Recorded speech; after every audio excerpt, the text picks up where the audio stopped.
ఇప్పుడు మనం జాతకంలో చాలామంది జాతకాలు చూపించుకొని ఏమండి మా దగ్గర డబ్బులు నిలవడం లేదండి అనే ఒక రకం ఉన్నారు. అసలు ఆదాయమే రావట్లేదండి అనేవాళ్ళు రెండో రకం. తర్వాత ఏమండి ఎదుగుదల లేదండి ఉద్యోగంలో మూడో రకం. నాలుగో రకం అసలు ఉద్యోగాలే రావట్లేదండి. మరి తర్వాత పిల్లల పెళ్ళిళ్ళు అవ్వడం లేదండి, మాకు నచ్చిన కోడలు రావడం లేదండి. మరి పెళ్ళి ఎప్పుడవుతుందండి, చాలా లేట్ అయిపోతుంది. తర్వాత మరి మా పిల్లలకి మాకు సంతానం కలగట్లేదండి. ఇలా ఇవన్నీ కూడా రకరకాల సమస్యలు. ఈ సమస్యలన్నిటికీ కారణం ఏంటో తెలుసా? కేవలం మనం జ్యోతిష్యంలో ఏం చూసుకుంటాం, రాహు బాగున్నాడా, శుక్రుడు బాగున్నాడా, కేతువు బాగున్నాడా ఇలా చూసుకుంటాం, లేదా పితృదోషాలు ఉన్నాయా ఇలాంటివి చూసుకుంటాం. ఇంకా మహా అయితే ఈ మధ్యకాలంలో కాలసర్పదోషాలని, కుజదోషాలని ఇవన్నీ కూడా వెర్రి తలలు వేసేటట్లుగా యూట్యూబుల్లో చెప్తున్నారు. కాబట్టి మనం ఇవన్నీ చూసుకుంటాం. కానీ వాస్తవానికి మనకి అస్సలు మొట్టమొదటే చూసుకోవాల్సింది స్త్రీ శాపం. ఒక మనిషి ఎదుగుదల రావడం లేదండి అని అన్నారనుకోండి, అంటే ఒక స్త్రీ శాపం తగిలేసినట్లు లెక్క. ప్రతి మనిషిని మనం చూసుకున్నట్లయితే మన దైనందిన జీవితంలో చిన్నప్పటి నుంచి పెద్ద అయ్యేదాకా 5% మనుషులను వదిలేసేయండి. మిగతా వాళ్ళంతా కూడా ఏదో రకంగా స్త్రీలను మోసం చేసిన వాళ్ళే ఉంటారు, అందులో డౌటే లేదు. పోనీ మోసం ఎలాగా?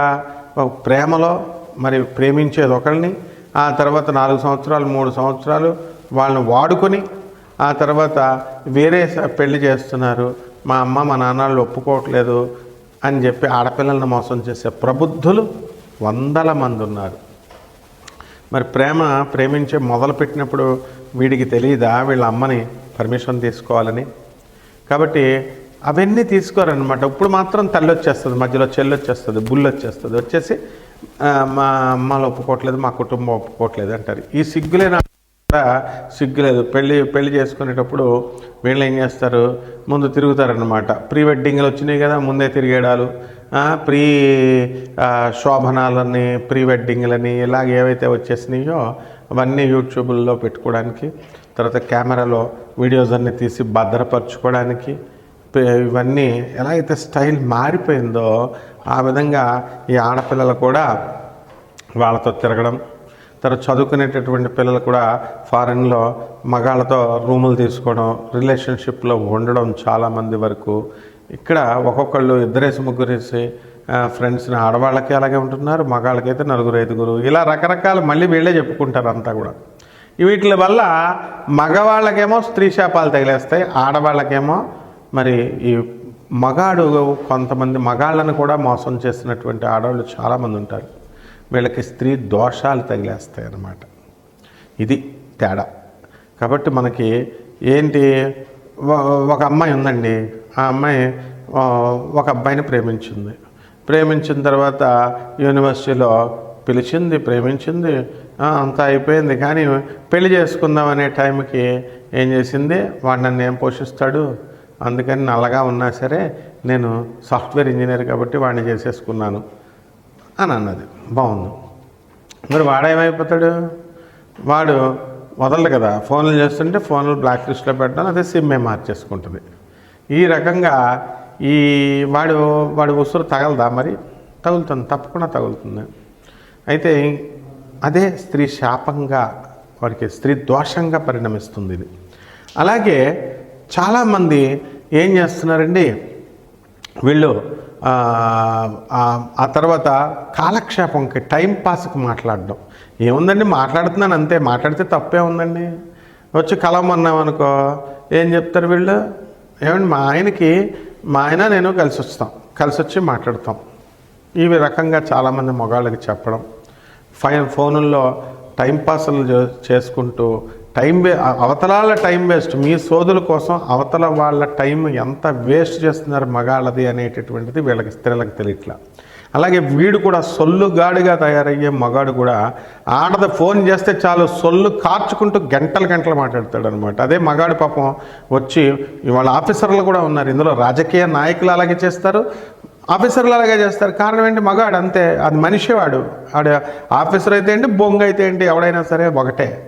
కాబట్టి ఈ ఆడపిల్లలు మరి సొల్లుగార్చుకుంటూ కబుర్లు చెప్తాడు. అదే పాపం పూర్ పరిస్థితుల్లో ఉన్నటువంటి ఒక పేదవాడు వచ్చి వాడు మాట్లాడి అడిగితే వాడిది వినడం. అంటే ఎప్పుడు కూడా మంచోళ్ళు ఎప్పుడు ఒక 5% మంది ఆడవాళ్ళల్లోనూ ఉంటారు, 5% మంచోళ్ళు మగాళ్ళలోనూ ఉంటారు. కానీ ఇది కలియుగం, కామయుగం అయిపోయింది కాబట్టి ఇక విస్తృతంగా కామ తురాణ నా లజ్జ నా భయం అనే విధంగా వెళ్ళిపోయింది. పైకి మాత్రం అబ్బాయి ఏం లేదండి సరదాగా మాట్లాడితే తప్పేంటి, మాట్లాడుతున్నాం, ఇది అన్నమాట సోది చెప్పేది. దీనివల్ల ముఖ్యంగా జాతకాలలో స్త్రీకి మనకి ఏమైపోతుంది, స్త్రీ దోషం ఏర్పడుతుంది, అలాగే స్త్రీ శాపం మగాడికి తగులుతుంది. దీన్ని ఎలాగా ఐడెంటిఫై చేయడం? మరి జన్మచక్రంలో గురుడు కేతువుతో కలిసిన, జన్మచక్రంలో గురుడు రాహుతో కలిసిన గురుచండాల యోగం వరకే పరిమితం చేసి చెప్తున్నారు. మోహన్ పబ్లికేషన్లో, గొల్లపూడి వీరాస్వామి పుస్తకాల్లో, షాపుల్లో చిన్నప్పటి నుంచి మేము పుస్తకాలన్నీ కూడా జ్యోతిష సూత్రాలన్నీ ఇన్నేసి ఉంటాయన్నమాట. ఒకదానికొకటి కన్ఫ్యూజన్ అనమాట కంప్లీట్గా. విజయవాడ దేవస్థానాలు శ్రీరామ నేమాని వాళ్ళు, విజయవాడలో బుక్ షాపర్స్ అందరూ కూడా పంచాంగాలు ఇవన్నీ కూడా చెప్తూ, మరి ఇవన్నిటిలో కేతువు గురువు దీంతో రాహుతో చూడడం, అలాగే శుక్రుడు, ఆడవాళ్ళకి శుక్రుడు రాహుతో కలిసిన శుక్రుడు కేతువులు, ఇలా చాలా ఎగ్జామ్షన్స్ ఉన్నాయి. అవన్నీ కూడా మనం తెలుసుకుందాం. ఈ ఒక్క వీడియోతోనే మొత్తం పోసేయడం కాదు. Knowledge children are not vessels to be poured in but they are lights to be lit on. మీలో స్పార్క్ రేకెత్తిస్తాం, మీలో స్పార్క్ లాగుతాం, జ్యోతిషం స్పార్క్. మీరంతా కొండలు కాదు పోసేయడానికి. కాబట్టి నెక్స్ట్ వీడియోలో మనం చెప్పుకుందాం. ఈ లోపల ఈ 12 రాశుల వారికి ఈ స్త్రీ దోషాల వల్ల, ఈ స్త్రీ శాపాల వల్ల ఒక్కొక్క రాశికి ఎలా జరుగుతుందో మనం చెప్పుకుందాం. ధనుస్సు రాశి. ఈ ధనుసు రాశి వారికి 2025వ సంవత్సరంలో ఏముందా అని ఉత్సాహంగా వస్తున్నారు కదా. కానీ బాగానే ఉంటాయి. యూట్యూబ్లో అందరూ చాలా బాగుంది, బాగా సూపర్ డూపర్ అని చెప్తున్నారు. కానీ స్త్రీ శాపాల గురించి, స్త్రీ దోషాల గురించి ఎవరు చెప్పలేదు కదా. మరి అవన్నీ కూడా కర్ణుడిని కూడా అధపాతాళానికి తొక్కేసినాయి కదా శాపంలో. భూదేవి శాపం, శ్రీదేవి శాపం, అన్నీ కూడా శాపాలన్నీ ఒకసారి వచ్చినప్పుడు కర్ణుడే పడిపోయాడు. మీరంతా కాబట్టి వృత్తి వ్యాపార ఉద్యోగ విషయాల్లో బ్రహ్మాండంగా ఉంటుంది, డబ్బులకు విషయంలో కొదవలేదు. మరి అదేవిధంగా revenue department, police department, commercial tax డిపార్ట్మెంట్లో ఉన్నటువంటి వాళ్ళకి ప్రమోషన్స్, ఇతర ఆదాయ వనరులు రావడం జరుగుతుంది. డిస్ప్రపోర్షనేట్ ఆఫ్ అసెట్స్ కేసుల నుంచి మీరు తప్పించుకున్నా అందరూ కూడా ప్రభుత్వ ఉద్యోగస్తులు అవనియండి, ఎవరైతే అవనియండి. కానీ ఈ స్త్రీ శాపం నుంచి, స్త్రీ దోషం నుంచి మాత్రం తప్పించుకోవడం అసంభవం. మరి సప్తమంలో షష్ఠ స్థితిగతుడైనటువంటి ఆ గురుగ్రహ ప్రభావం మరి సప్తమ స్థితిగతుడు అవ్వడం వలన, అలాగే శుక్రగ్రహ డిస్ప్లేస్మెంట్స్ అన్నీ కూడా అన్నీ చూడడం, అబ్జర్వ్ చేయడం వల్ల మీకు ఏం జరుగుతుందండి అంటే, ధనుసు రాశి వాళ్ళకి మనకి కొన్ని ప్రాబ్లమ్స్లో స్త్రీల వల్ల రావడానికి అవకాశాలు ఉన్నాయి. కారణం స్త్రీ శాపం, స్త్రీ దోషం.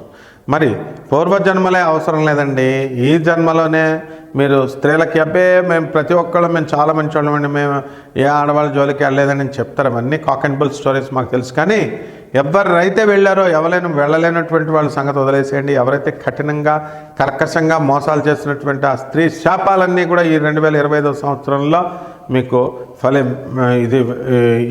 ఫలించడానికి అవకాశాలు ఉన్నాయి. కాబట్టి గెట్ రెడీ ఫర్ ట్రబుల్స్.